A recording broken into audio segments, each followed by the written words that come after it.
the military can't be political. You can't have a political military. Like, we were in the dark ages after the liberals. Okay, anyone in the military will tell you, as soon as the liberals come into power, the military goes into the dark ages. They would have us in the pool treading water. They'd have divers under the water pulling our feet. Fuck. They'd have a brick up on top that we have to keep above the water, okay? Okay. Like, I can dive into a pond, and you know when you get to the bottom of a frog pond, right? You get that silty mud. Yeah. And then you kind of sink down into that a bit more. Well, you can keep going. You know, men now, they get together and rally amongst the internet and talk shit. Back in the day, men used to get together and fucking go and raid places. Aaron wanted to be an immigrant and move in here today. Yeah. He can do it all from his cell phone within a couple hours. And it's done. He can apply for citizen or refugee status. He can apply for his money through the app, everything. Fucking school, and there is 20 fucking LGBTQ fucking posters or whatever. Where's the Canadian flag? What is your opinion on September 11th? 100%.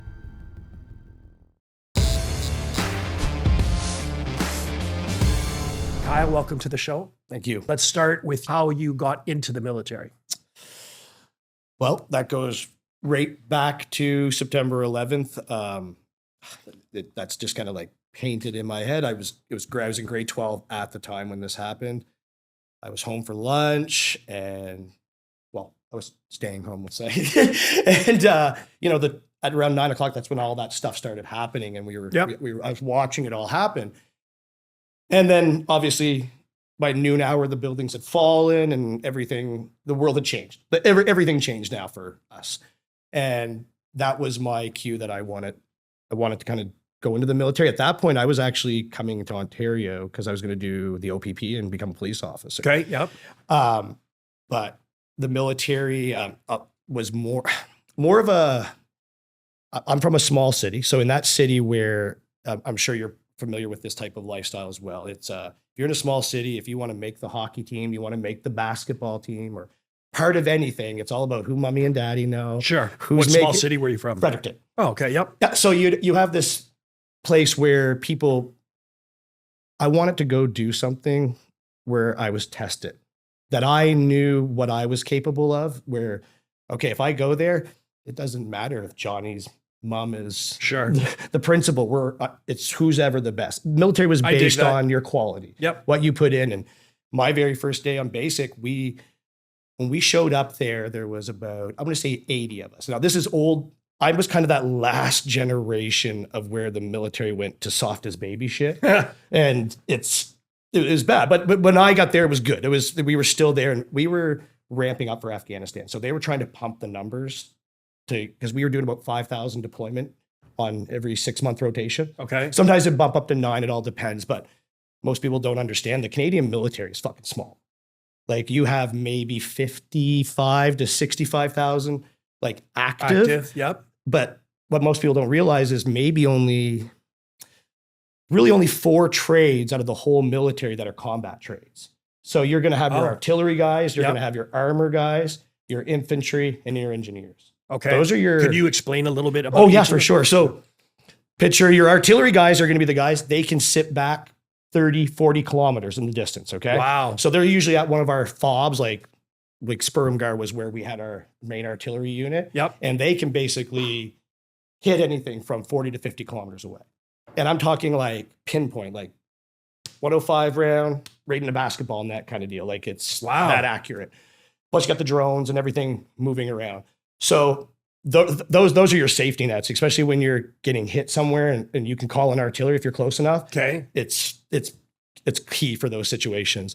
Then you're going to have your armor guys. Now your armor guys are the guys driving the tanks, driving all the things. Now, mind you, the infantry and the engineers, we all drive like labs and other vehicles as well. Okay. But that main armor unit's going to be your armor guys. Okay. Small unit guys. So they'd be our Leopard 2. Now Canada, our Leopard 2 tank is by far one of the best. Like we have some of the best tanks for war. Wow. Okay. And a lot of people don't know that, but also a lot of people don't realize how, like I was saying to Aaron there, our soldiers are high quality. I have so much pride in what I did, and I have so much pride in every soldier. Anyone who decides to pick up that piece of paper, sign that dot, and go do that shit, props to you. That's takes a whole other level to do that. Sorry, but back to, so we did our getting into the basic. about 80 guys. They did a fitness test right off the bat. They said, okay, we're going to go do a fitness test. And within about 2 hours, that was done. And I'm going to say well over 50 of them were bags of shit. Do you know what I mean? Like, Wow. very out of shape. But again, the staff at that time, like, they literally came out, you guys are fat as fuck. You're fucking useless. You got fucking 3 months. We're sending you to fucking fat camp. And this is how they talk, right? Like, no, we can't do that now because that would be. So that's a very valid point. Do they not talk like that any longer? So I don't want to speak on that because let's be real, they might tell us that, but we don't know what's going on. Okay, fair enough. Do you know what I mean? Fair I enough, would fair hope enough. that they don't, because I was telling Aaron, like, the 2011, I remember when they sent out the big email being like, no more swearing in the military. It's like, Seriously? it's like the swearing is like our first language in the military. You can't remove that. And the military can't be political. You can't have a political military, like, you know, people like with liberals and conservatives and shit like that. Like, we never taught politics. Right. It was never, I didn't care what nationality you were. I didn't care what religion you were. Right. Like the 25 guys that I went over with on my roto, Yeah. every one of them would have either taken a bullet for me or taken life for me. Do you know what I mean? Like, it was a brotherhood in a different type of way. Nice. Now, I do believe that has changed quite a bit from what I've been hearing. Yes. I believe, I've heard similar. yeah, Afghanistan was literally our last batch of real war fighters. And people always like to shit and be like, oh, millennials, blah, blah, blah, blah, blah. That's the weak generation. No, that's the generation that did 10 plus years of war compared to World War II or whatever. It was still the longest running war that Canada was ever part of. Okay. And the shit that we were doing over there is, you don't know who your enemy basically is, right? Because at the end of the day, the guy can just pick up a shovel and they all look the same. There's no, Okay. there's no difference. And it's those people in those areas that you work with. Like when we went to Afghanistan, we were working with the people there. I have nothing bad to say about the Afghan people. Yes. The Afghan people are actually wonderful, wonderful people. They're just like you and I, but do they have fucking shitty people in there? Yes. 100%. But this is where my mind started to change so I obviously joined to go to after September 11th. But when I joined, I became a combat engineer.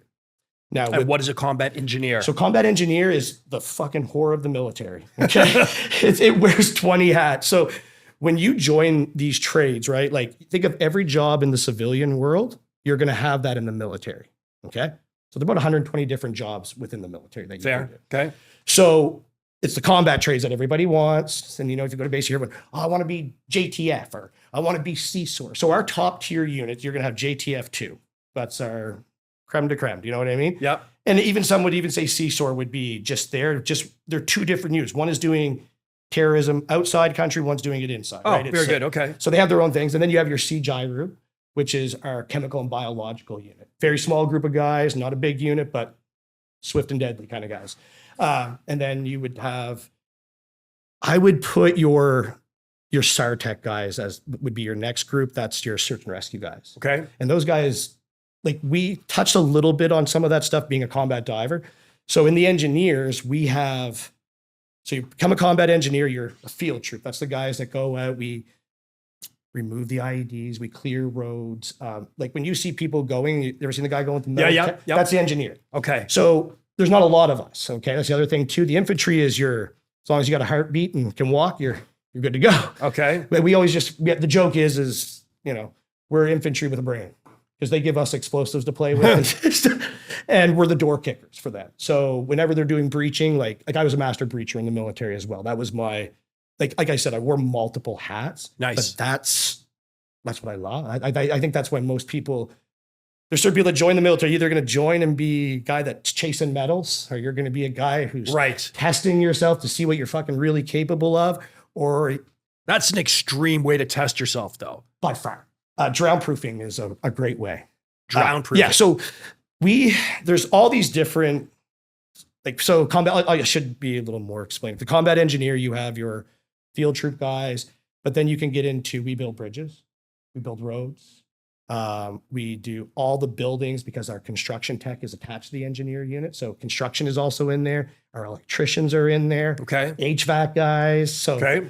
when a base is getting built, we're like kind of the first guys that go in. We can protect ourselves. We can build the base and Sure. set it up. But we also have to clear the roads going in there. It's just for the slot. That's what you just kind of passed around. And then usually what ends up happening is one engineer, whenever the infantry guys go out, they'll usually have one or two engineer guys attached to them. Okay. Because if fair enough. if they're out there doing a patrol and all of a sudden, they see something and they're like, oh, what the fuck's that? That infantry guy has no fucking idea what he could possibly be looking at, right? And Right. when it comes down to like the engineers, especially when we get into our EOD guys, those are our explosive ordnance disposal guys. Yes. They're fucking a walking encyclopedia because there's thousands of different types of ordnance and explosives that have different markings on them, different lines. And if you're trying to get rid of the certain one and you got the wrong, so that happened to me. I literally should have been turned into pink mist one day. We had got a hit. So I was part of, and the engineers have the thing called EROC. Okay. And EROC, what it is, it was Canada's, we were in the dark ages after the Liberals. Okay. Anyone in the military will tell you, as soon as the Liberals come into power, the military goes into the dark ages. The budget's cut, money's gone. It sucks, and you can see it. But where I was in the combat diver world, we have our own specialty budgets. Like we have our own doctor. Like everything is we're a little more. Like sometimes I didn't wear a uniform. It's a different. It's a brotherhood. So like I'm the 569th combat diver since 1944. How would you define a combat diver? So they're the sneak and peek guys. So like, let's say like one of our missions might be, we might need to do a reconnaissance on a certain area, right? Okay. So I can be dropped in by helicopter with maybe 1, 2, 3 guys. Usually it's a 6-man team that we work in. Okay. Yep. But depending on what the task is going to be, so one time I'll just use my buddy. We were doing a recce. So we get dropped in by the helicopter and then you go under and you have to navigate to your position underwater. And a lot of people are like, whoa, how do you navigate underwater? Like skill. it's you have this compass and stuff and you're following it underwater. Okay. And it's basically what you're doing is, let's say if I'm up on the surface before I go down, I'm going to find my direction and which way I'm going. Sure. Okay, I'm going to go northeast. So as soon as I go down, my little how deep would you be going? Oh, geez. So we get tested on this too, right? So when you're doing the course portion, you can't go below 6 meters and you can't go above 3. It's like they want you staying in that level, and they're going to be up there on their boats. They're going to be following. Right. And you're allowed to come up and do like a peak, right? Sure. And come back down. But the main goal is to try and navigate between 3 and 6. That's the magic number for. Stupid question. Do you have lights? Are you using? Oh, fuck yeah. Okay. But it depends on what I'm going to be doing. If I'm doing a nav, I'm probably not going to be using lights. I'd have a glow stick and I would have it underneath my my wet glove. Okay. That way I could just pull my wet glove a bit and I get a little bit of light to be able to see. But I would never. How much can you see with a fucking glow stick? You'd be surprised. It depends. Really? It depends on like, so the deeper you go, you're obviously going to get darker. You're going Sure. to get more silt, all that kind of shit. Yeah. Good But when point. you're surfacing, but I don't want to. We're not Navy SEALs, but we're like frog guys. We'll dive in the spots that most people won't dive. Okay. Like I can dive into a pond, and when you get to the bottom of a frog pond, right? You get that silty mud, yeah. and then you kind of sink down into that a bit more. Well, you can keep going. No shit. Yeah, and that's why it's so dangerous when people get into that diving because you're getting all this stuff floating around in your respirators and your equipment. Fuck. Things can get gunked up. You're doing air release. That's why for me personally, I always use the air within my dry suit. Because everything that we have is underneath our dry suit, so that when I get to the beach, I can take that off and I'm kitted ready to go. And one of the things that the way they do it is a daisy chain. So if we were going to take a beachhead, Yep. so that beachhead would be set up. We would dive in. Let's say we come in at a kilometer. Let's say we'll swim in a kilometer. You got 2 tanks, right? So you get about an hour and 10 minutes worth of air. Like if I'm in a horrible situation, I need to extend that air. I know how to. See, what's amazing about that is my first attempt at scuba, there was a woman who went in the same group as us and she hyperventilated. She panicked when she blew through her tank. Easily. Probably like 20 minutes gone. Yeah. Not even. Oh, I believe it. Yeah. She fucking, we went down. We were down for like maybe 10, 15 minutes and she had to go back up. Her tank was And you empty. got to remember, the deeper you're going down to, you're also going to put pressure on that tank. It's going to push the air. Oh, shit. Okay. There's all the various, and depending on if you're using your BC to fill up to get your buoyancy and stuff like that, it just all varies. But the diving, when they do the selection process for that in the military, Yeah.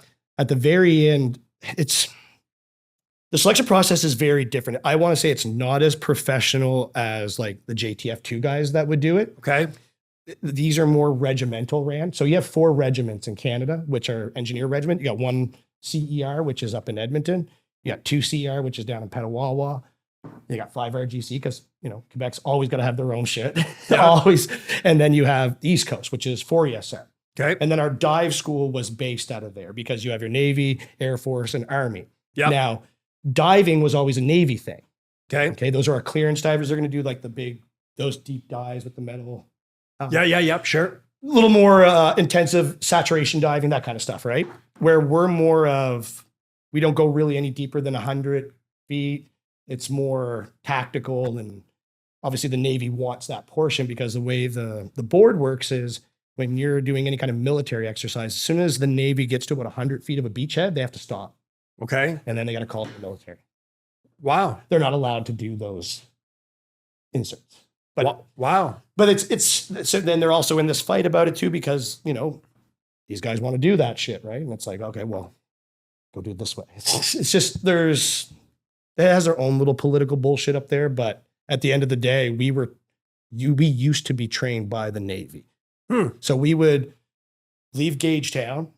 So the course is about 6 months long, about 5 months. Anyways, you go down. The first 4 weeks was always in Halifax. Okay. So you go down to Halifax and you're at Shearwater and the Navy guys take over.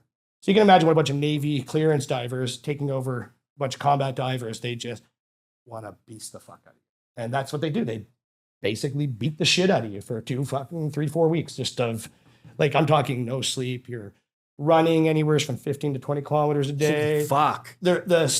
It's just non-stop. You're doing drills. I couldn't even explain it to you unless you've seen it. It's just right. It's just non-stop, and everything is, you might be on the dive site, and then all of a sudden the sergeant would be like, PT gear.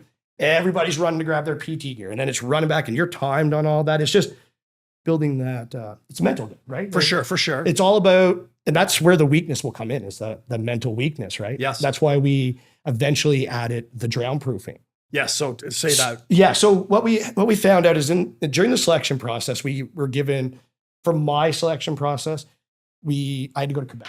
Okay. So we was straight during ramp up for Afghanistan. So we were trying to fill these numbers. We get 20 spots a year for combat divers. Okay. That's all that's given because it's extra pay and all that other stuff, right? You make more. But we never fill them because the failure rate is so high. And it's, right. And you get, trust me, everybody wants to be a combat diver. Just like if you went to a basic training tomorrow, we went to the first basic training, you and I, everyone there is going to tell you how, I want to be JTF, or everyone wants those cool guy jobs. Okay. Fair enough. But that's what gets us intrigued and wanting to go, right? Okay. And some succeed and some don't, right? But right. It's always the people you don't really expect to pass. And like when we would do our selection process in Gagetown, like we would make bets, like 30 or 40 guys would show up. Right. And we'd be like, taking, okay, $50. So what do you think is that thing? I'm going to tell you, because we know exactly what it is now. So we fuck with these guys in a way that you would never understand. So I pick a guy, I won't say his name, but I pick this one guy. I'm like, I think he's going to be our top guy. Okay. But I can't be nice to him. Right. During this selection process. Now, the whole time we're running them into the ground, like we'd have them down in mud holes doing push-ups in the pond. Like, it's just fuckery is all it is, right? Yeah. But I'm doing it with them. Really? Okay. Oh, fuck yeah. You in the dive world, you don't fucking tell people what to do. If you're going to tell them to do something, you get the fuck in there and you do it with them. Okay. And that's how the dive world is. And when you're a diver, you don't have a rank anymore. Oh. That was as soon as you're on dive site, rank is out the window. So if I'm some private and you're some sergeant major, Bruce and Kyle. There's no sergeant major. There's no private. It's just your buddy. That's nice. It's a brotherhood because you've earned those positions, right? We all have that coin. We always carry it around, and it's how it is. But what ends up happening with the selection process is once that starts, you have, I'd say about half of them are just there to be there. Do you know what I mean? Like really? Oh yeah. Like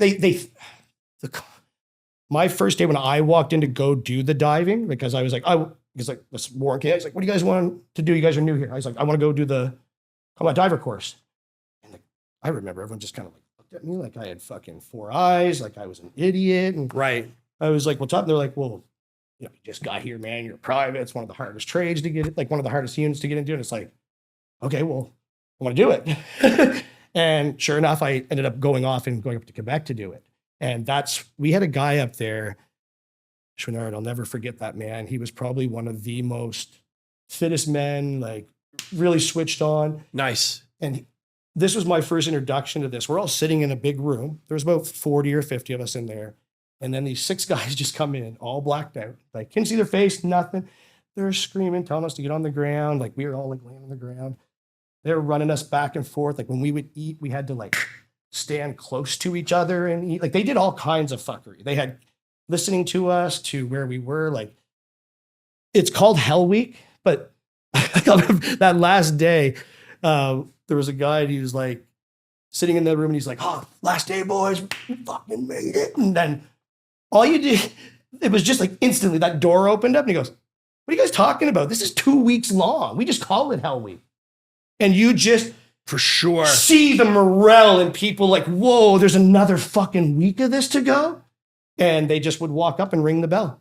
So we have a big bell. No way. So we have a bell that you Yeah. that you ring when you're a quitter. Yeah. And the staff will stop you, be like, hey, Johnny's quitting. Watch him be a loser.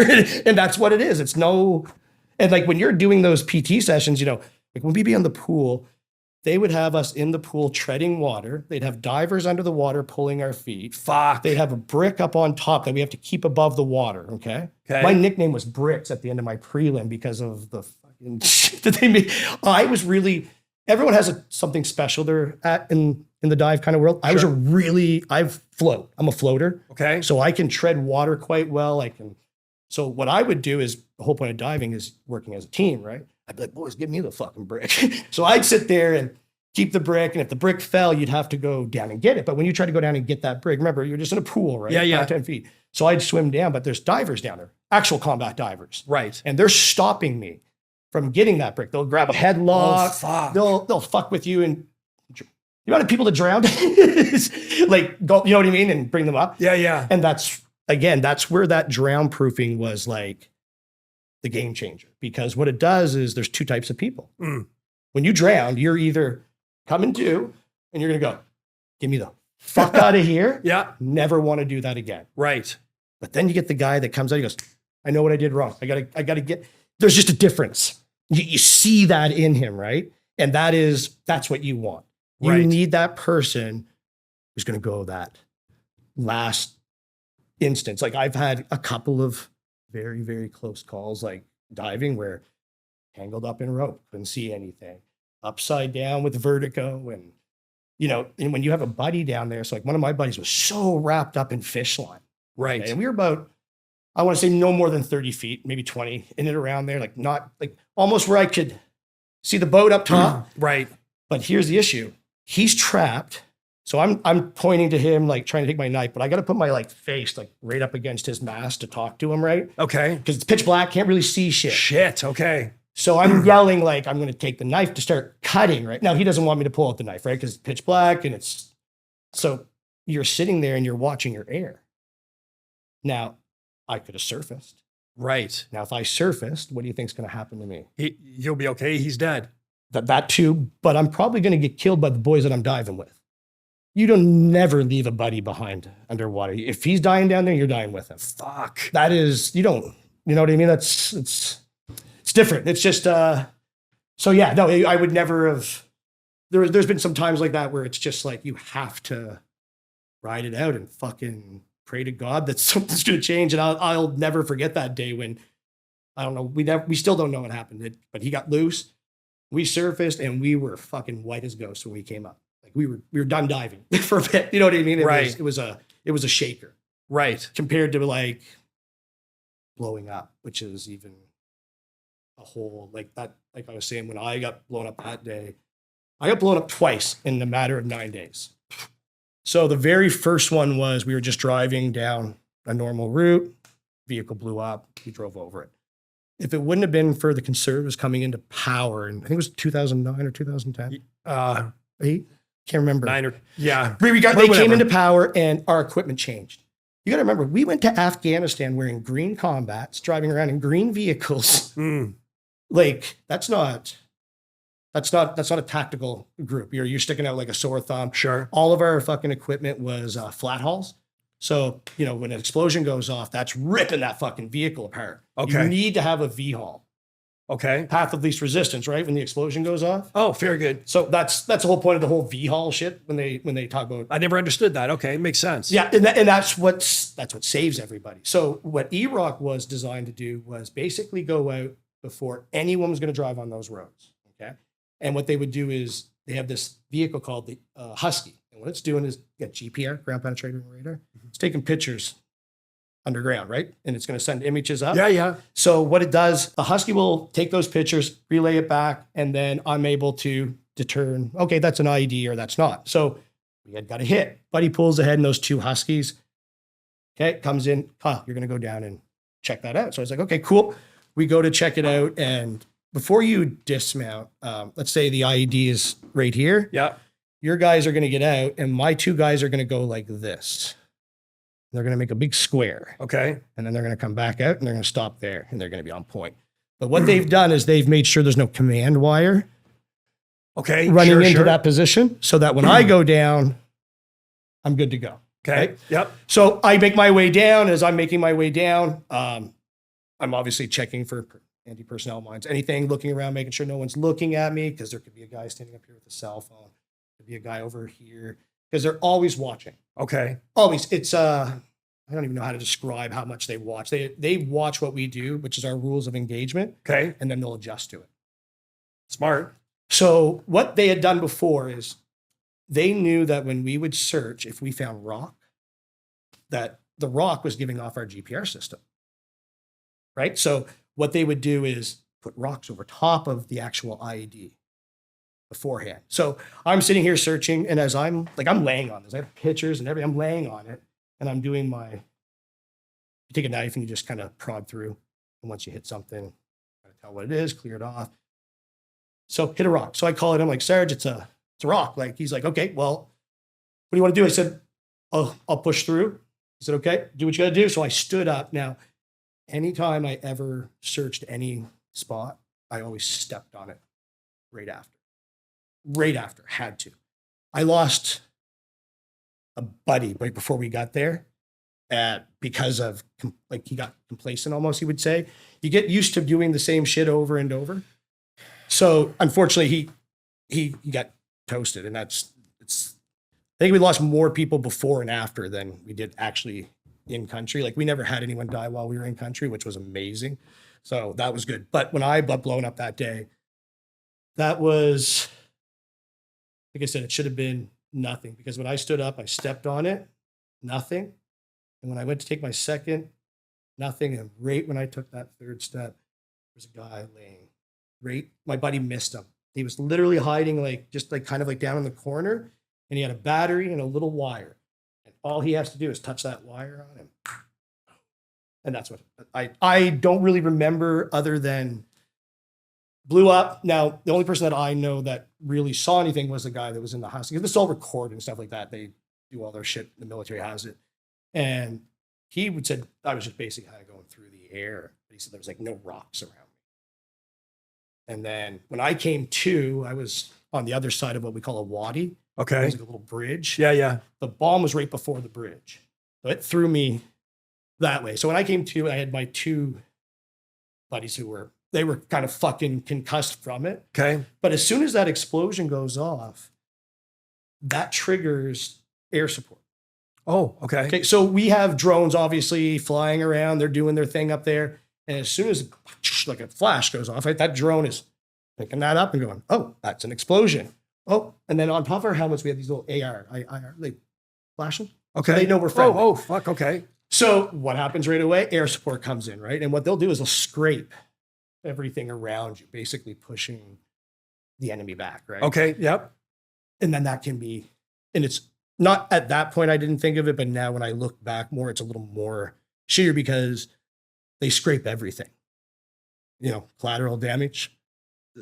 yeah, that's a hard one. Yeah. That's a difficult one because like I said, none of us were there to kill women and children. Right. None of us were there for that. It was to fight the enemy. Sure. But when the enemy is so integrated into the people, it's really hard to Right. figure that out. And we would even have problems where we had them working for us on the bases, right? Okay. And they'd be arrested all the time, caught stealing, caught smuggling. It was a war. Just always something going on with them. But that day that was when the Americans showed up. Like we don't have the best air support compared to the Americans, but when they showed up, it was my call to kill that person he took off running is what happened. Right now, me being me in Canada at that point, our rules of engagement were basically sergeant had to come down and say, kill that guy. Really? Yeah. Well, so it's like that. You ever heard that like hearts and minds bullshit that they tried to play on the news all the time? We're trying to win the hearts and minds of the people. Yes. How the fuck do you win the hearts and minds of people when you're blowing up their shit, you're killing their family members? Like you're just creating another martyr. Like another person who's just gonna, okay, well, you guys already killed my family. What? I got nothing else to fucking live for. Because people always like, I don't know how these people go off and blow themselves up. Really? You don't know how? Like, it's like tomorrow if our country was invaded and we were being held down by a hostile force, trust me, there's going to be some of you that have lost something so bad that you don't care what you do. And you're going to go and, well, I don't really know how much Canada would do that now. I don't really know where we are as a country when it comes to wanting to actually look after what we have. I know I've never, I just came back from the States and their level of patriotism is unmatched. Jealous, aren't it? Does it make you jealous? Yeah. And then I come back here and it's just like we're so divided. Why do you think that is? I think a certain level of it has to be the division between the Liberal and the Conservative Party.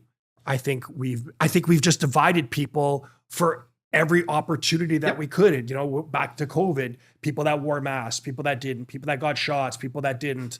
We're dividing. Did you get the COVID shot? No fucking way. So this is when the COVID thing fucking blew my mind away. So in 2011, I sat down in a military briefing. I think I told you about this, didn't I? Maybe it was Aaron was talking. But they started talking about these scenarios that were possibly going to happen in the future, like threats to our country, right? They always have their little battle plan of what's coming. There could be nuclear, Iran. Okay, sure. It's just your briefing on what's going on. And anyways, they brought up how there was this new bioweapon, they called it. And it was called mRNA. So they talked about, and the way they explained it to us was this bioweapon could be put in the air, you breathe it in, let's say in December. Okay. But we're going to turn that mRNA is only going to activate when your vitamin D levels are at a certain level. No shit. Yeah. So you sit there and you think about, okay, winter time, we got no vitamin D. It's low, right? Right. Perfect. Okay. All of a sudden you get infected. January goes by, February, March, it's definitely not whatever that was. But then all of a sudden the sun starts coming out more. Right. Oh shit, I'm getting sick. It starts hitting you because it's now been activated because it's a smart virus. Like people don't understand what this mRNA is. It's smart. It can do things that normal vaccines couldn't do. Right. So that was just that little flicker for me because I remember my buddy calling me up after it all came. He's like, dude, do you remember that? I was like, man, I thought I was dreaming it. Like that's how I kind of felt. Like I was like, this is weird that they're bringing this up. But that didn't stop me or anything. You know what I mean? I'm still got my vaccines beforehand or whatever, right? So we were getting ready to travel, and I obviously needed to get the vaccine. Sure. Yep. So I went in and saw my doctor, and God bless, I have an old school doctor, right, who thinks outside the fucking box, doesn't follow the generic bullshit. Yep. And he, when I went in, he's like, listen, I don't really think you should get this vaccine right now because due to my injuries of being blown up, I was on medications for my brain and like all these other things, right? Sure. So he's like, I just don't think this is safe for you to take right now. Okay. And he said, let's wait a couple months or a couple of weeks or wait till some stuff comes out. Cause he's like, there's nothing on this guy. He's like, I can't tell you how it's going to react with this medication. I can't tell you how it's going to react with this medication. So I'm like, you're the doctor. Cool. Writes me a little letter. I carry it to this day, still with me, but basically telling me I didn't have to get the fucking vaccine. And he called me because like he's like a friend, my doctor, and he's helped me quite a bit through a lot of stuff. And he called me. He goes, I've been suspended. I was like, what do you mean you've been suspended? He's like, I've been suspended because I gave out. He gave out a couple, I guess, like if he didn't want certain people to get the vaccine. So they suspended him. Why are you suspending a doctor of 45, 55 plus years? No complaints. He has, what saved him is he had a little over 1,500 veterans that were going to his location. So those veterans bombarded VA, and eventually he was back in. He sued. He ended up going. But it was just, that was this is bullshit. Like this was, okay, I'm not getting this. My doctor at the time advised me against getting it too. Like I just didn't want to get it because I don't like people telling me what to do. Yeah, 100%, man. That's exactly how I am too. It's like, let me decide. Right. And this is what's changed in Canada. We are now being forced and told everything that we have to do. Yes. And that's like, when I look at a man like Mark Carney trying to tell me what to do, it's like, no. First of all, if I don't fucking respect you, I'm certainly not going to fucking listen to you. And how can you respect these soy boys? That's what they are. They're very like I say, like tomorrow, like that you were saying about America being patriot. Like tomorrow morning, if another country invaded our country, 90% of the men would just fucking fold up and be on that time. Yep. And I seen that with COVID. You know, it was so easy for men to just say, well, no, I'm going to say it this way. Most men listen to their fucking wife. That's the fucking problem. This is true, actually. It's 100% true. Like most men were fearful of what their fucking wife was going to do. Well, my wife's making me get itchy, you know, blah, blah. Are you, what? Your wife? What? That's not a wife. That's someone dictating what you need to do. And what's her qualification on that, right? So for me, I was actually CBRN. What does that mean? Chemical, biological, radio. I'm trained in all this. I'm the guy that does the mass fitting. Amazing. Yeah, so I had all these qualifications already going into this, right? So when I would walk around, I would have people come up and be like, you're fucking killing people. I'd look at him and dude weighs like 250, fucking just looks like a bag of old milk. It's like, you're going to give me health advice right now? Like, come on, man. Like that was the people that were attacking you. And then that's like, I was saying, I got my dog more involved. I started training her to be a protection dog because I got so fucking sick and tired of people coming up to me, telling me what I was doing, but none of them could have an educated conversation or debate with me. No, as soon as and I find that generally in my comments, if someone wants to come up and challenge me, cool. Yep. Right? If you want to have an intellectual debate, cool, no problem with that. But don't ride up and say you're an asshole, you're a clown, because then I just want to fight. Yes. Right? I want to make it a physical thing, because if we're not going to debate intellectually and you're flexing on me, now it's going to be a fight. So, you know, I didn't agree with the masks. Anyone with a modicum of intelligence could have seen that was just, dude, come on. Yeah, like what's that? You're telling me that that's going to stop, or the go to a restaurant, then sit down and you could remove it? Yeah. Yeah. Or walking through, you know, I'm pretty sure they could have came out and said, hey guys, like I'm pretty sure CTV could have came out and said, all right guys, everyone needs to go outside at 2:00 and stick their thumb up their ass and then slap the back of their head. People would have been doing it. You would have seen people outside doing it because the programming never stopped. Did you ever read into much with the MK Ultra stuff? No, I hear that a lot though. Okay. So the MK Ultra, we actually had here in Canada, I think it was McGill University. They just had to pay out 127 students because they were part of this program and they had no fucking idea it was being done to them.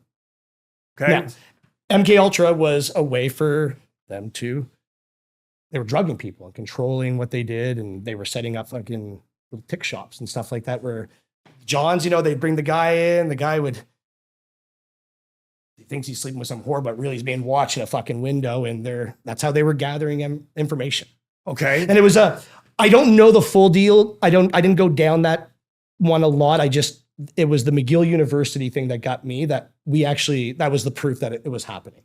that McGill took accountability. Like you can Google it and search it up, and that was it for me for the MK Ultra. That was how I figured out, okay, they're manipulating in a way that I don't think it stopped personally. I think the TV is your propaganda machine. Mm-hmm. So like when I was a kid, especially when the liberal government fucking funds it with billions of dollars every year. Oh my God. It's like, I'm sure you must remember, like, I know when I would come home every day, my father would have that fucking news on at 5 o'clock. And it was like getting your daily fix of what life was. Mm-hmm.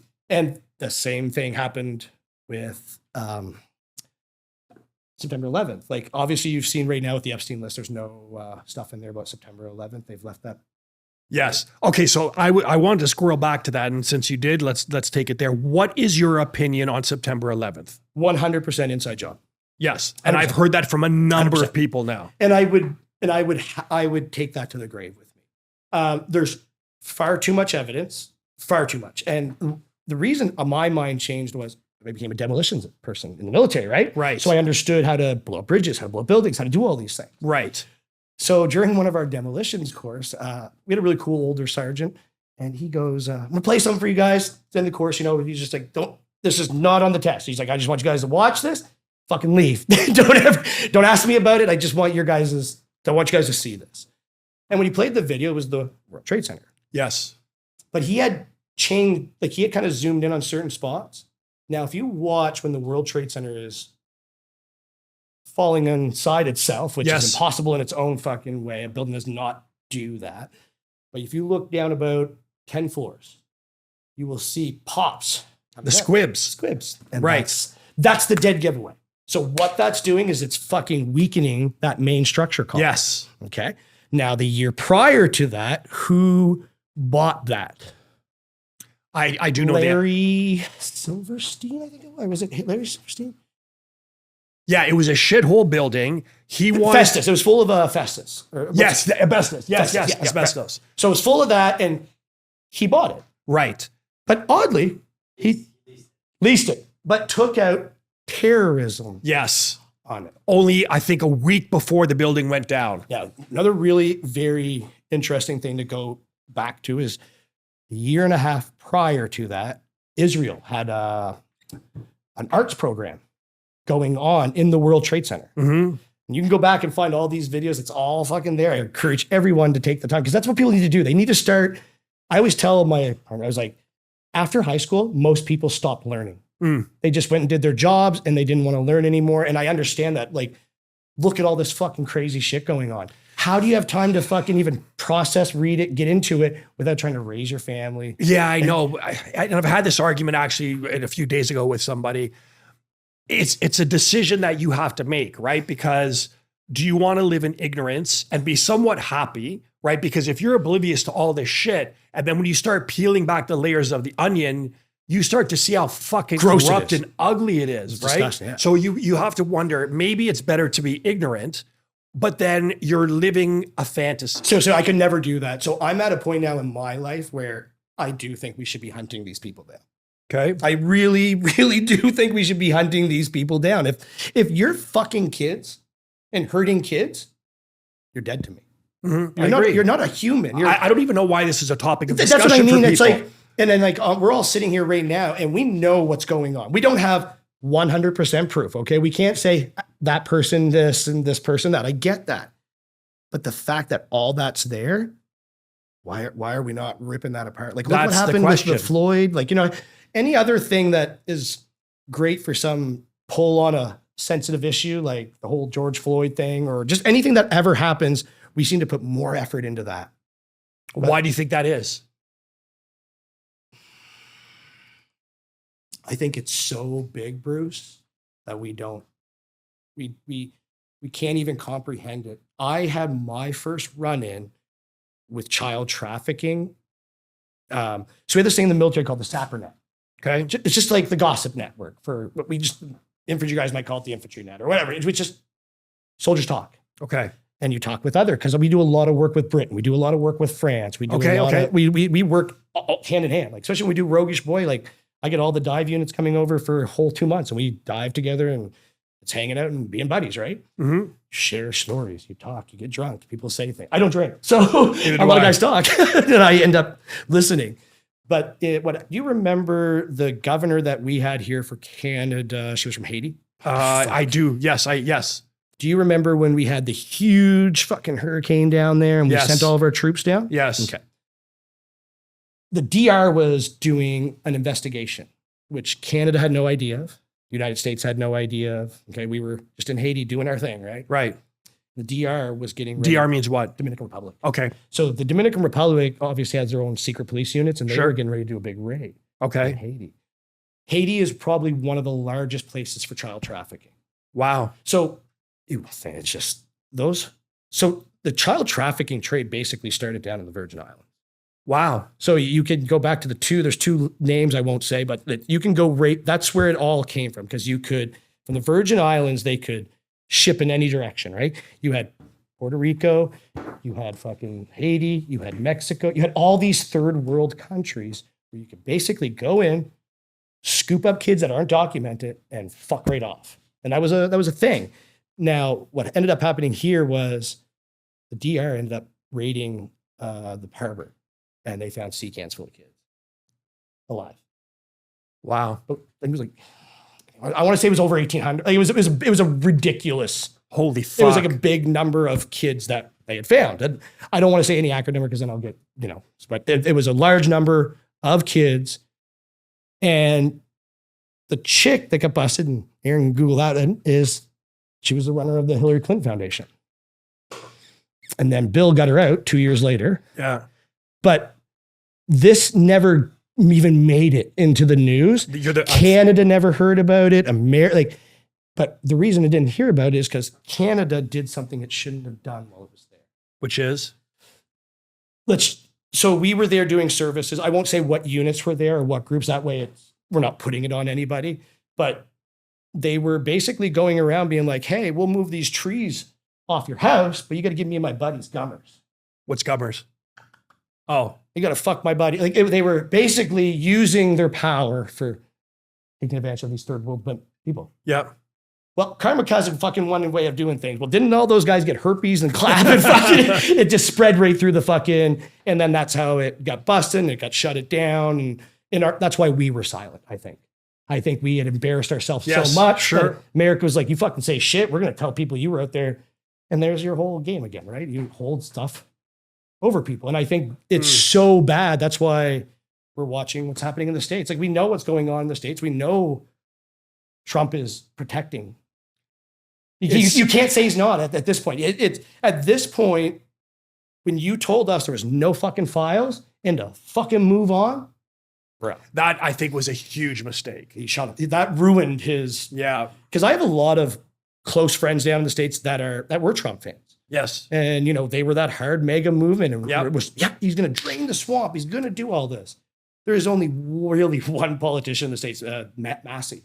Okay. If you ever get a chance, watch that gentleman. He's the only one pushing for the Epstein list. He's the one and his fucking wife got whacked. And he's open about it. He's very open about that on the thing. His wife mysteriously and he blames a certain country for that. AIPAC goes after him like you wouldn't believe. And that's the other thing too, is when you have America's not America. I don't care what anyone fucking says. You're controlled by AIPAC. They are deciding your stuff. They are deciding what you do. When you start having special taxes and things for people, that you're creating that division. Like we were saying about First Nation communities, right? How they get this specialty, right? It's the same with other groups. You can go down into New York. There's groups there that live free and looked after. It's like we create those own scenarios. And then that's where I think that division and hatred comes from, because you see one person doing that and you're like, oh, but again, I try not to say it's not always everyone. I can go to any group of people and tell you it's like, these people are shitty. There's shitty people in every group. There's scammers in every group. Doesn't matter what color or religion you are. There's pieces of shit in every fucking. Sure, but I would harbor a guess that there are a greater percentage of shitty people within certain groups. Fuck yeah. Oh, for sure. But I also think it comes to IQ too. Look like the Somalians, right? we know they're not gonna take over the world. Like I always thought like I believe that the First Nation people in Canada They should be some of the most successful people in Canada. And why aren't they? They have endless opportunities. Do you know what I mean? Like, you have so much there that I'm sure any other person would love to have, you know, that ability to go to university for free. That's fucking huge. Yes. The ability to possibly have a free house someday. You know, what, like, look at people right now. We can't even get houses for people. Yep. Like, it's unaffordable. Well, that's what we're sitting here right now. We have 5 children. We're sitting here like, probably 1 or 2 of them might do well for themselves, but like, to buy a home now, you need a fucking chunk of money. And it's going to be largely impossible. That's right. For first home buyers to get a house now. I think they should go right back to what they did before, 0 down.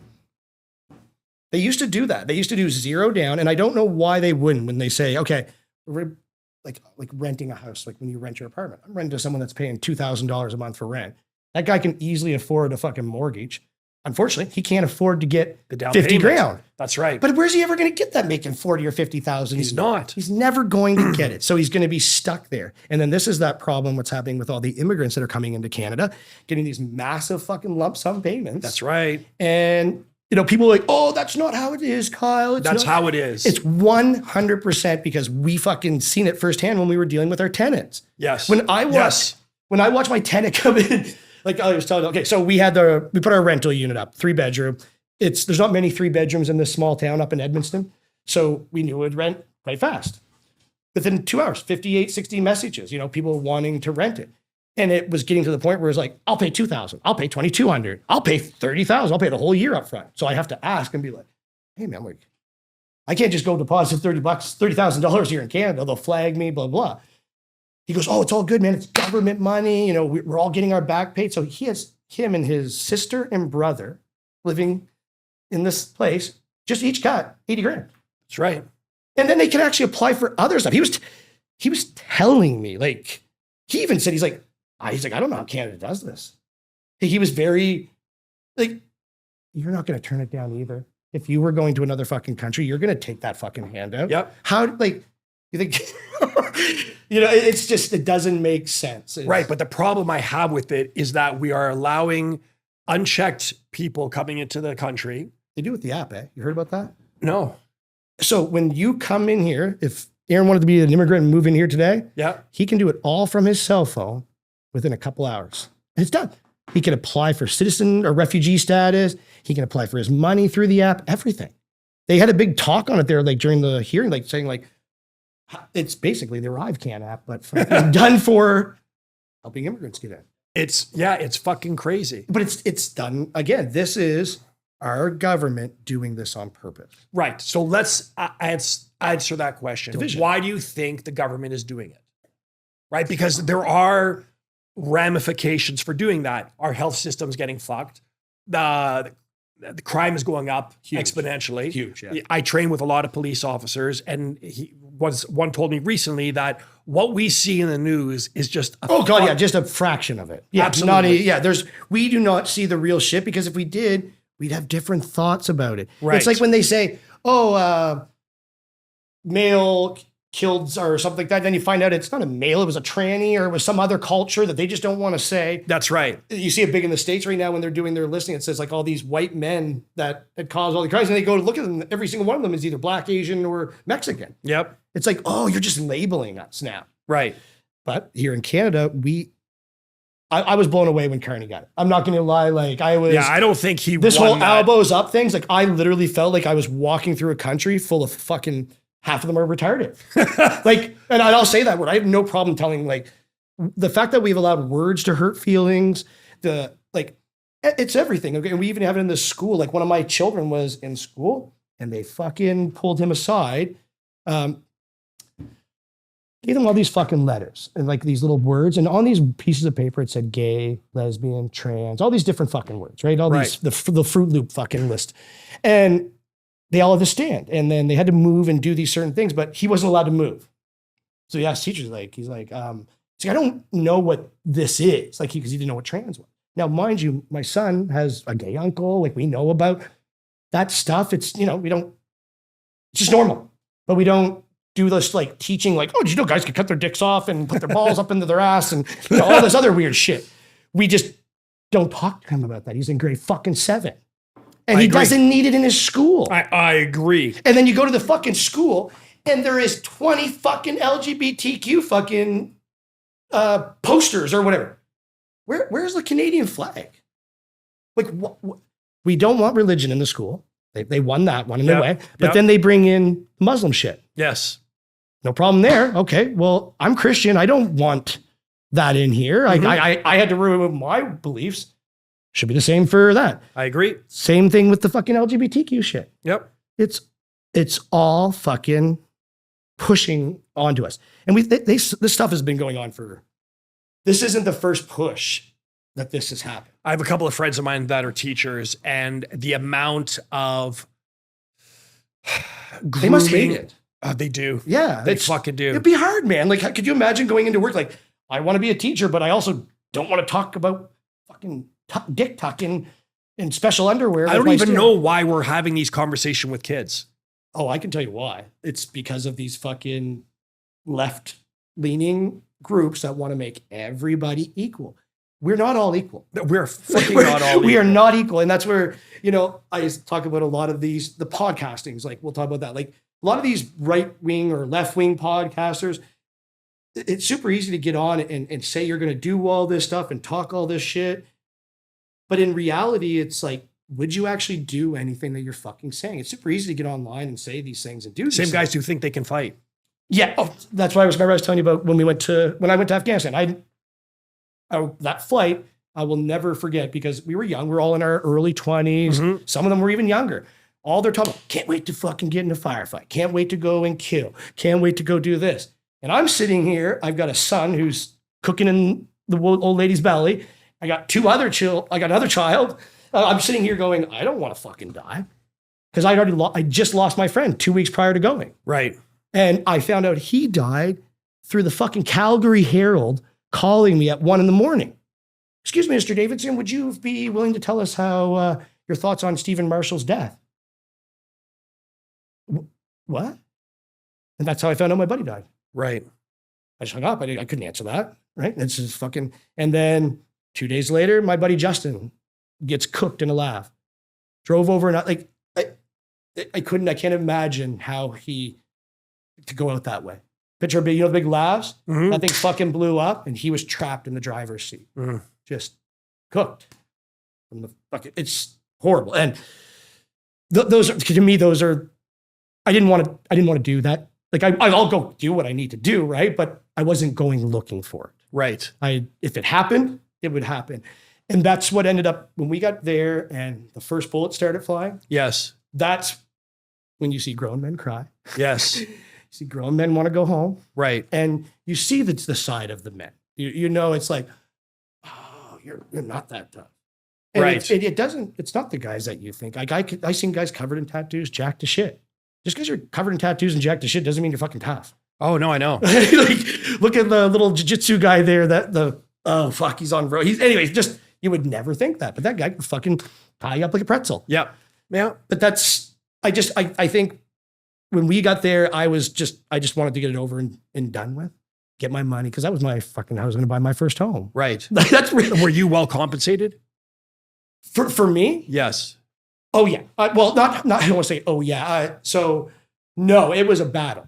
So when I got released, so I got flagged coming back from Afghanistan. So when you leave tour, you go through this like, different people, like psychiatrists, blah, blah, blah. Okay, sure. And then they fly you to Cyprus. Oh, okay. So most Canadians probably don't even know this, but we rented a resort in Cyprus, and we rented that resort for like 12 years. Holy shit. That's where all the guys go for detox. So you arrive there, it's guarded by military police. It's like a little piece of Canada in Cyprus. But You're basically taking guys from a fucking war zone. Yes. Before you send them back to Canada, we got to make sure you're fucking normal and you're not going to do crazy shit. Right. And mind you, I saw some of the wildest shit there. We had a guy get so fucking in debt with the Russian mob. Like, picture that we had the Russian mob coming down to our fucking hotel being like, we got one of your guys up here. He owes us 50 grand. Like, I don't know how that story unfolded, but that was a guy who got fucking that blow, and you know what I mean? Yes. But there it was it was just that place to, level out. And if you were good to go. So when I came back, And what if you weren't good to go? that's when the process starts. And that's when we go through the meat grinder. So I got flagged, and that was in 2011. Usually you're gone within a year or two after you get flagged. Yes. I fought. I didn't want to leave. Like I didn't want to get out of the military. That was never in my, and when they were like, oh, you got PTSD, blah, blah, blah, you can't be doing this.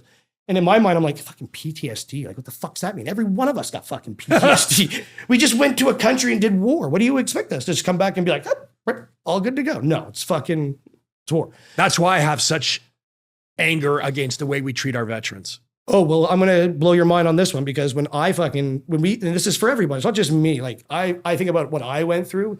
Luckily, I had some people that were able to come to my aid and help and fight with me. Yes. So that helps, but not everyone gets that. Right. And that's not right. Right. So when I got flagged, they started doing all this shit. They had me on antipsychotic, like you name it. I was on a fucking smorgasbord of pills, about 12 different pills, like just of random shit. So as time's going on, this time my partner is a nurse practitioner.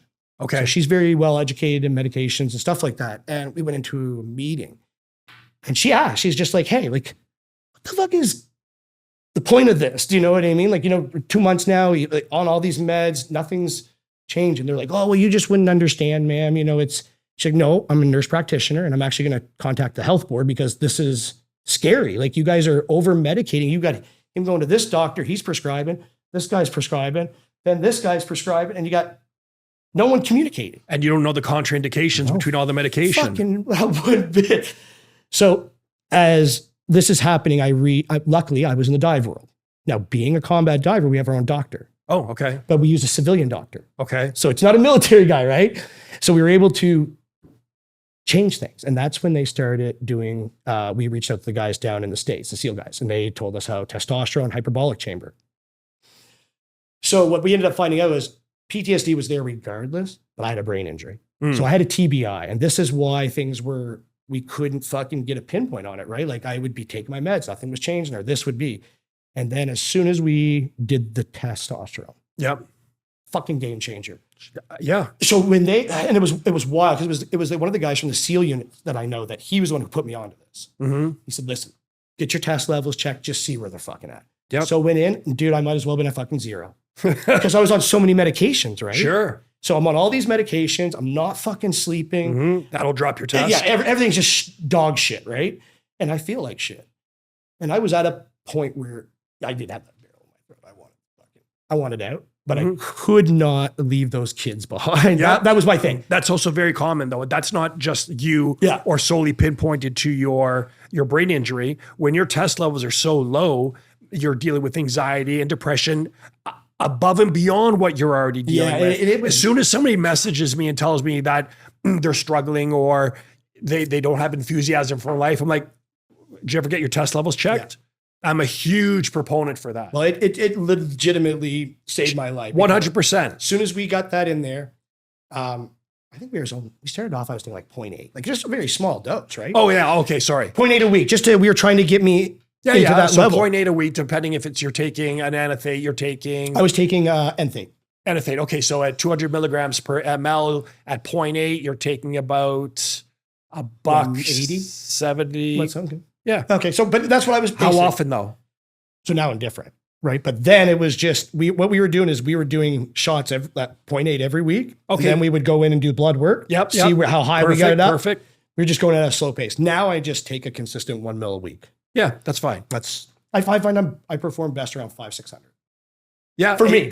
Yeah, dude. I mean, and it's not even like a lot of people get fixated on the numbers, right? What's my estradiol at? What's my free test at? What's my total test? How do you feel, man? Right? That's the most important thing. That's what I try to tell people. It's your body is going to tell you. 100%. And like I was on fucking all these other medications, right? So to finally fucking get off all those and just be on like a shot and a couple of painkillers to rock through, it was great. But the kicker that ended up fucking me was narcotics. Okay. So when I got flagged and they wanted to move me out, there was people in the dive world that are like, well, we got a lot of fucking money invested in it. Because, to train us in Sure. Millions of dollars, a lot of money fucking invested into me. Yeah. So they fought for me. They actually sent me down to Halifax, where I met with the base doctor dude or whatever, the base commander doctor. I can't even remember. He was the guy who was going to have the final say on what the fuck I was going to do. Okay. So what they wanted to do is they wanted to see if I could consume, because I have to be able to respond to a 4-hour emergency. So if there was any kind of diving incident, I have to be able to be there and dive within 4 hours. Okay. So I had to have something that was, if I was taking something, I had to be Yes. out of my system within 4 hours. Okay. So what do you think was the fucking drug of choice that they found? Percocet. Oh, fuck.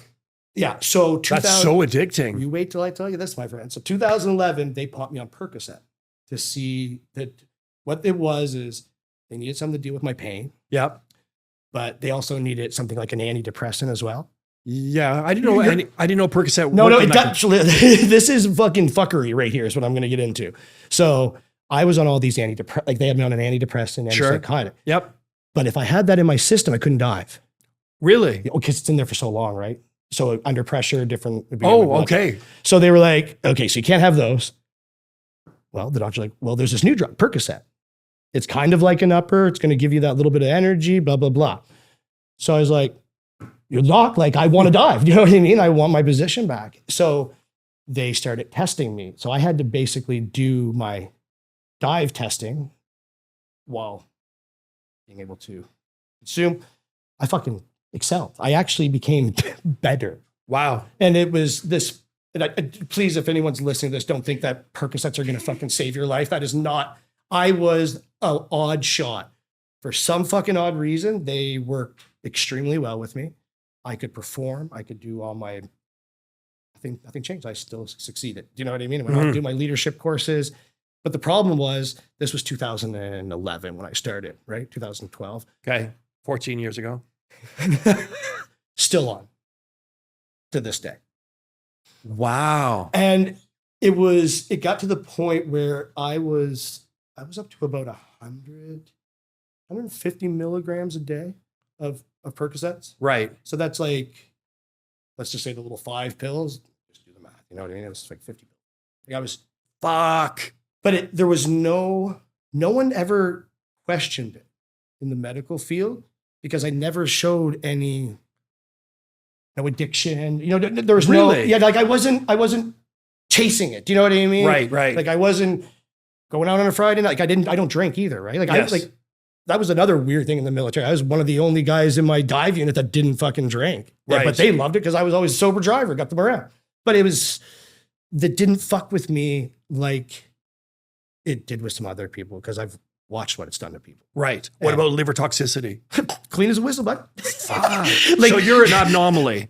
So they literally, they should have studied something because my liver's great. My kidneys, I'm 42 years old. I'm in like great shape still Right. to this day. I still take my medication, but I've lowered it.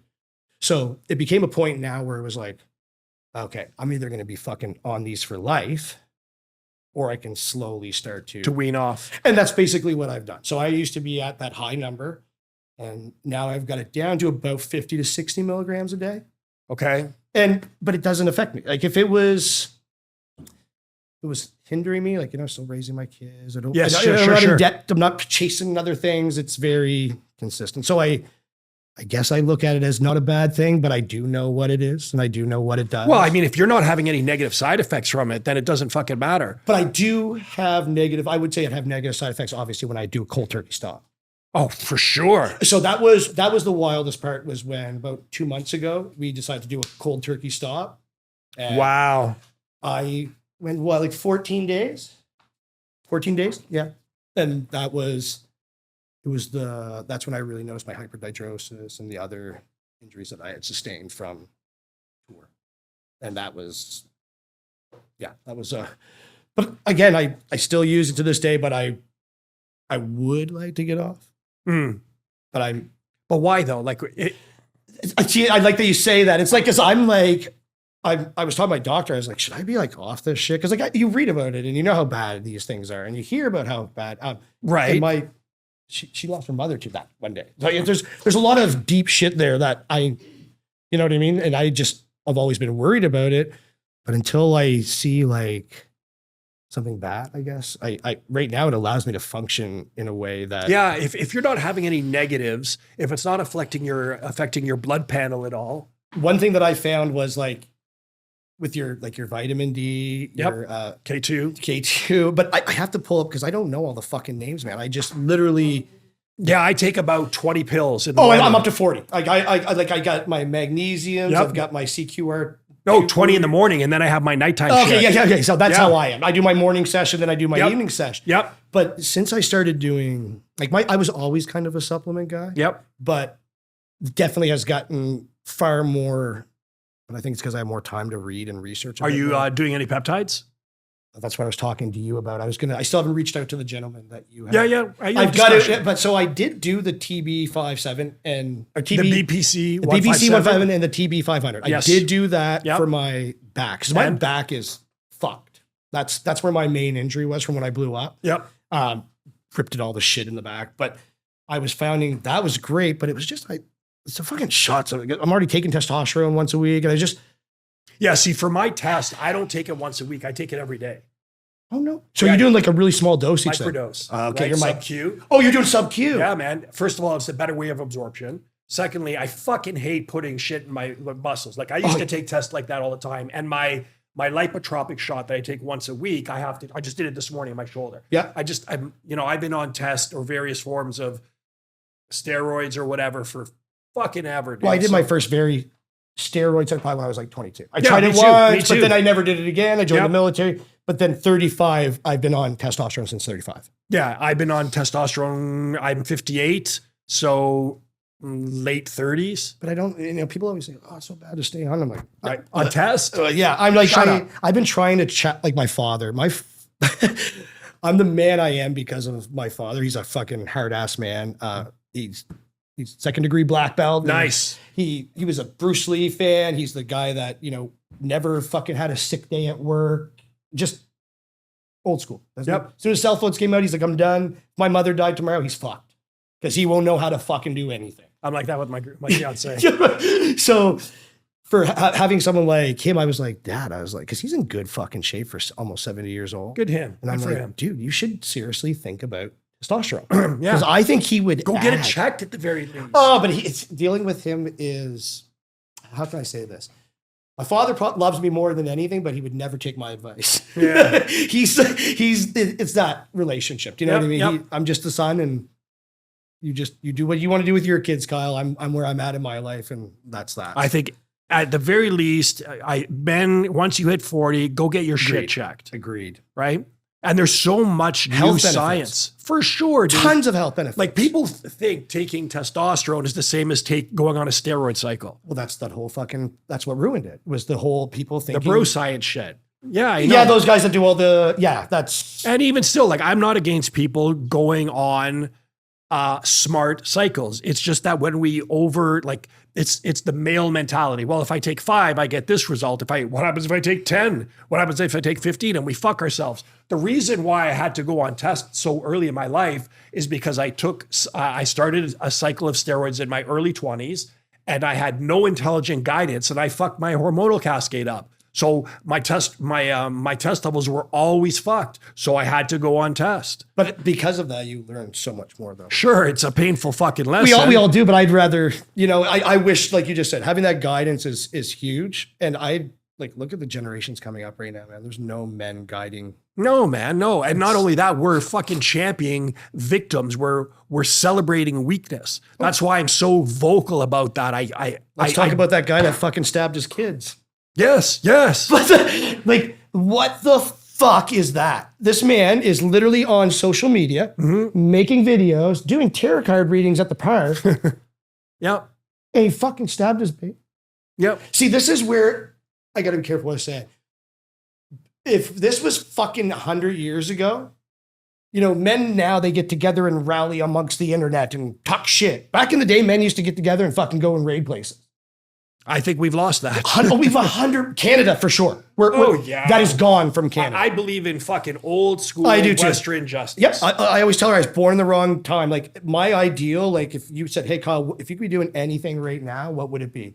it would be on the back of a fucking horse, out in the woods, hunting, living off the land. Like I would have been that guy back in the day when the natives and cowboys were fighting. I probably would have been fighting with the natives because I liked that fucking way of life. And then I watch what's going on in our fucking society. There's nothing. There's no one standing up for anything like. But as soon as you do that, you're labeled anti-Semite, racist, things leaking. You're labeled toxic. Yep. A misogynist. I'm a big. You must get that a lot. Yeah. Surprisingly, not as much as I I thought. would have thought for sure. Like the post I did this morning, I thought I was going to catch some shit, and nobody. But first of all, I believe that a man should provide and protect his woman. Fighting, fucking. I agree. That's like for me as a man, my job is to fucking protect her. Right. Make sure she's fed. Yep. Make sure she's got babies. Yep. Well, that's different for everyone. And I genuinely believe if most men rely on other men to come protect them.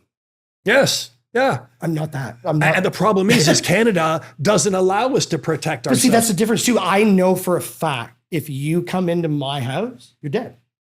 You're dead. Same and way. I will happily go to jail, but that is what will happen. Yeah. I will, if you are entering my house and you're, first of all, not invited, or you're entering in a weird time. Like, again, why is this even a fucking debate? Exactly. This whole, That's why I dig Florida, dude. Well, no, yeah. Florida's like, well, a lot of the states you can carry. Like I hate that we can't carry. You must remember, you must have went to school back in the day. Kids could put their fucking shotguns in the back of their car and go to high school, and then they would drive off and go hunting. Yep. Back in the day, military guys used to take their guns home with them. Yep. We don't even trust our military guys with their own guns. Like, Nor cops, yeah. it's just this whole, like, we are the most super safe area, but it's not safe. Right. It's not safe for us. Not at all. But the criminals have it fucking made. It's like It's Disney World for them. Because you have no fear going into a place knowing that no one else is packing, but you've got it fucking made. That's why I have my dog. That's I tell that to people in Canada right now. Like, if you can't carry a fucking gun, get yourself a good protection dog. I know, but my only problem with that is I wouldn't want something to happen to my dog. that's the problem. Right? Like I couldn't have something happen to my dog, but I have my firearm license. Yeah, no, but again, what's the fucking point? Well, what are you going to do with it? I'd rather. You got to call the RCMP to go and fucking take a shot. Yeah. That's well, fucking you know the rules. It's fucking bullshit. Well, that's what I mean. It's beyond stupid. Yes. I also don't think a lot of people can do what we say that. Like, again, I get right back to that point where people say, I'd fucking kill someone if they came my. If you come into my house, it's your ass. Maybe for some, but most people don't realize what comes with taking a life. Most people can say they can take a life because we've been desensitized completely to it. Mm-hmm. It's all over the news. It's all over the media. The movies are like that. And On Combat, if you ever get a chance, read that fucking book. Okay. And that book will then lead you on to On Killing. Oh, nice. It's a general from the American military. He understands. And what he basically explaining is when men get into certain zones. Yes. Most men can't kill. Like during World War II, like almost like, I think it was like 80% of people would aim their guns away. No shit. There's so much that people don't realize when it comes to taking life. See, I wonder about that about myself, right? Like me fighting. Yeah, 100%. It's not the same though. Right? It's like if you wanted to fight, you're a fighter. I've done my martial arts. I've done jujitsu. I've done all those things. I'm just your average person who did it with my kids kind of deal, like going to their things. You're a professional.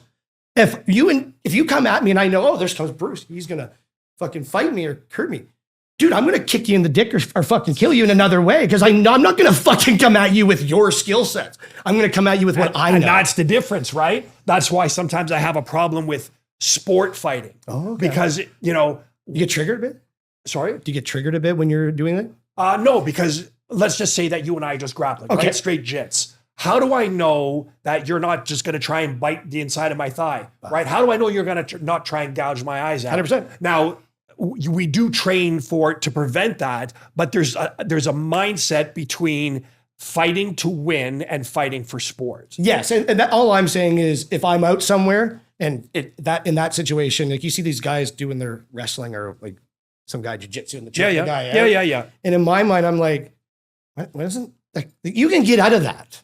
It's just are you playing the rules when you're wrestling with this guy? That's the thing. That's the thing, right? Right. And to me, when I have a space, when you get into my my space, if you're in my killing zone, I'm fucking, it's just it. I can't let you. It's like those people that say, I'll let you throw the first punch. Who the fuck taught you that? You fucking knock that motherfucker out even before he gets the chance of things. As soon as you're in a distance to hit me, I'm going to hit you As soon as you're within the swinging distance, and especially if I'm watching your body, and you can watch a man's body language for sure, for what he's doing. Yep. His feet movement. Yep. His hips, his everything. shoulders. If he's like, you ever seen the big one there where those two guys are playing poker and there's this big monstrous guy and he's fucking yelling at the guy and the guy just stands up and just that big guy has probably talked to people like that all of his life. Of course. Until something fucking, and it just shows you how fast you can be tapped out or put out. But that's what I'm just saying. I just think a lot of men in Canada, we think we're tough. We think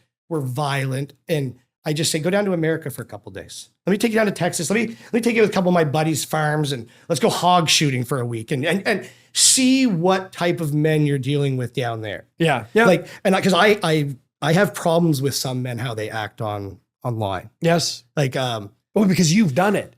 It's to me, it's the racism. Like people will say, oh, you're racist. And it's like, no, I'm not racist. I protect anyone. If I was in a fucking restaurant and I saw someone being mean to a Muslim person, I'm gonna stand up for that Muslim. Yep, me too. I don't like bullies. Exactly. Yeah, exactly. If you're bullied, but there's some guys on the internet. I'll talk to you about that off the radio thing, but that constantly focuses on one group of people, and you have a platform.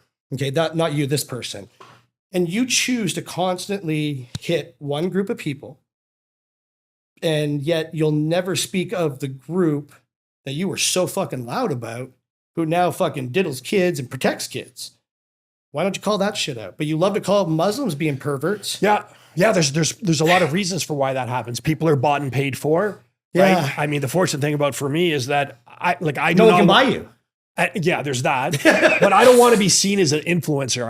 I'm not an influencer, nor do I want to be one. I just talk, right? I say my shit. If you agree with it, cool. And if you don't, that's cool too. But I just talk. That's how it should be, right? Right. I don't want to fucking influence anybody. No, I don't. But I don't think anyone. Well, I think you are influencing regardless of what you think, right? True enough. And I think when you're not trying to do it, that's when you're being real. Does that make sense? A bit? Yeah, no, it's because like you know who the guys out there that are trying to get you to see their view or I'm not so egotistical, at which I am egotistical, but I'm not so egotistical to think that I can tell you how to better your life. I have my suggestions. I'm successful in my life, both, from a financial business perspective and also I think from a personal perspective. And I will just tell you what worked for me. And that's what we need to, like, I'm all about that. Like it's like me going to I always go to people that are the professionals in their positions. Like, I'm not going to come to you and tell you how MMA is. I'm going to ask you how MMA is, and I'm going to learn from you because at the end of the day, you're the pro. And your questions may actually inspire me to find out about something I don't know about. And I think that's where we've lost those. Remember back in the day, we could debate, we could talk, we can't do that anymore. No, you can't. And I know, and it's because I think most men are as soft as baby shit. They're just. Right. I take such offense to that. Like, I fucking hate that we have become so weak. But you can see it. Like, I see it now when I watch. Especially in smaller city, it's very easy to see when the women run the relationship. I just did that post this morning. I have never seen, and I will reiterate this, I have never seen a situation ever in my fucking life where a woman who runs the relationship is happy about it. Would you agree? Yeah, exactly. Because they don't want to do that. No, that's not their role. No, exactly. Right? A woman will take the position if you're too fucking weak. Like, in nature, there's a balance, right? So if you're weak, the woman has to rise up and take that position. She does not want to do that. And fuck all you women out there who say, no, I want to be a boss bitch. The fuck you do. That's exactly. So so it's funny. We'll be places and she'll, let's say I haven't met Aaron before and me and you were talking and I'm Amber standing there. If Aaron were to come over and introduce himself like, hey, Amber, she will walk away from you and introduce me to you. Yes. And people will say, oh, that's so controlling. How's that control? That's respect. Yeah. That she's respecting me. She's not being a sketchy fucking bitch like all you other fucking women that say, I should be able to have dude friends. I should be able to do these things. But why? What do you women legitimately think that guys want to be your fucking friend? Exactly. Like, is that really where we're at with this? Like, Unless they're gay, they're trying to fuck you. Exactly. And that is all it is. And especially if We're you're gonna fucking get hot. such heat for this. Especially if they're fucking hot. That's the Yeah, other thing. for If you have a sure. hot, that would be foolish of me to go out in public and think that people aren't going to check out my partner. But I'm also one of those guys, I want people to check out my partner. I don't give a fuck if someone finds my partner But hot. there's a fine line. 100%. But the woman should police her fucking self. 100%. It's not my job to police her. No, but there's a time when a guy will step up, Yep. and that's when you need to step in. Yeah, I'm pretty good at I find I can usually do quite a bit without having to get, I find my presence can sometimes. Oh yeah, that's what I mean. Yeah, I'm not saying you need to throw hands. Yeah. I'm just I saying try that. to, Yeah, that's the last thing I ever want to do, to be 100% honest, unless it's justified. Because I'd be more willing to throw if there weren't such laws against it. I think for me, I would be scared of. That would only happen if a woman was. There's some bitches out there that fucking love the attention, right? Look at all these OnlyFans whores out there. There's one big problem that's ruined society. That right there has put women into this level where they think they're business people, entrepreneurs, like they're boss bitches. Right. Now, to clarify, there is a way to handle your OnlyFans in a business-like manner. And if you're doing it in such a way, I personally don't. I'm not an only. For me, would you want to date an OnlyFans? I wouldn't. Exactly. But I just don't think women understand like what ends up happening when you put yourself out there. Us men, I'm real men. We don't want the town bike. We don't want the woman who wants everybody's attention. Right. But as soon as you say that, you're insecure.